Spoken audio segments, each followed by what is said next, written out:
सीताराम, राधे कृष्ण।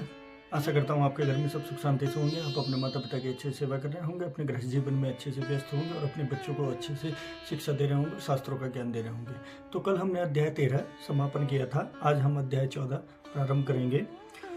तो इसमें श्री भगवान बोले, ज्ञानों में भी अति उत्तम उस परम ज्ञान को मैं फिर कहूंगा, जिसको जानकर सब मुनिजन इस संसार से मुक्त होकर परम सिद्धि को प्राप्त हो गए हैं।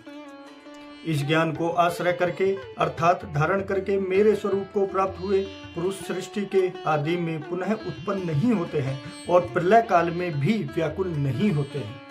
हे अर्जुन, मेरी महत ब्रह्म रूप मूल प्रकृति संपूर्ण भूतों को यानी है, अर्थात गर्भाधान का स्थान है और मैं उस योनि में चेतन समुदाय रूप गर्भ को स्थापना करता हूँ। उस जड़ चेतन के संयोग से सब भूतों की उत्पत्ति होती है। हे अर्जुन, नाना प्रकार की सब योनियां में जितने मूर्तियां अर्थात शरीरधारी प्राणी उत्पन्न होते हैं, प्रकृति तो उन सभी गर्भ धारण करने वाली माता है और मैं बीज को स्थापन करने वाला पिता हूँ। हे अर्जुन, सत्व गुण, रजोगुण और तमोगुण ये प्रकृति से उत्पन्न तीनों गुण अविनाशी जीवात्मा को शरीर में बांधते हैं। हे निष्पाप, उन तीनों गुणों में सत्व गुण तो निर्मल होने के कारण प्रकाश करने वाला है और विकार रहित है।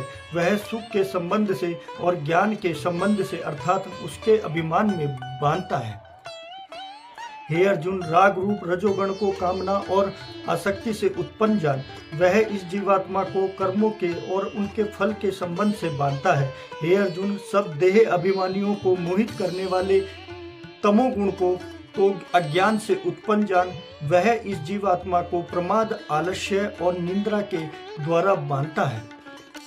हे अर्जुन, सत्व गुण सुख में लगाता है और रजोगुण कर्म में, तमोगुण तो ज्ञान को ढककर प्रमाद में भी लगाता है।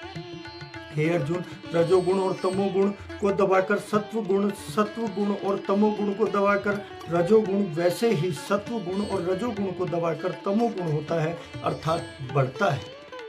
जिस समय इस देह में तथा अंतकरण और इंद्रियों में चेतनता और विवेक शक्ति उत्पन्न होती है, उस समय ऐसा जानना चाहिए कि सत्व गुण बड़ा है।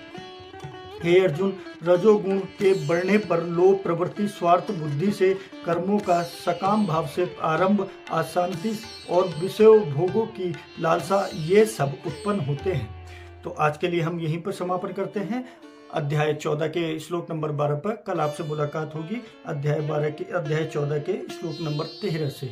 तो आशा करता हूँ आपके घर में सब सुख शांति से रहेंगे, आप अपने माता पिता की अच्छे से सेवा करेंगे और अपने गृह जीवन में व्यस्त रहेंगे, अपने शास्त्रों का ज्ञान देंगे, अपने बच्चों को अच्छी शिक्षा देंगे, किसी का बुरा नहीं करेंगे।